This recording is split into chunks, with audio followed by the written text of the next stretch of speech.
ছোট মা যেটা বললো সেটা তো শুনে আমার মাথা খারাপ হয়ে গেল, কারণ সকাল সকাল মা চাউমিন বানাচ্ছিল।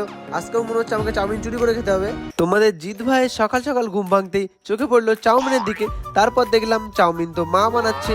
তারপর ছোট মা তার হলকটাকে আমাদের বাড়িতে নিয়ে এসেছিল এবং আমি হলকটাকে ভালোভাবে দেখতে থাকি। তো তারপরে ছোট মা আমার কাছ থেকে কেড়ে নিয়ে মাকে দিয়ে দেয়। মাও কিছুক্ষণ ওটাকে দেখে তারপরে ছোট মার কাছে আবার দিয়ে দেয়। আর এদিকে চাউমিন হচ্ছিল কড়াই, আমার দেখে খুবই লোভ লাগছিল।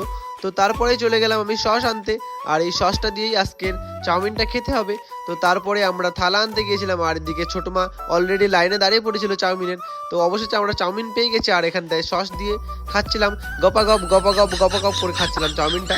তো তারপরে চাউমিনটা খাওয়ার পরে আমি দেখি ছোট মাও খাচ্ছিল। তো তার কিছুক্ষণ পরে আমার থালায় চাউমিন ছিল। তো তারপরে হঠাৎ হাতে দিয়ে দিকে চাউমিন নেই, আমি অবাক হয়ে গেলাম।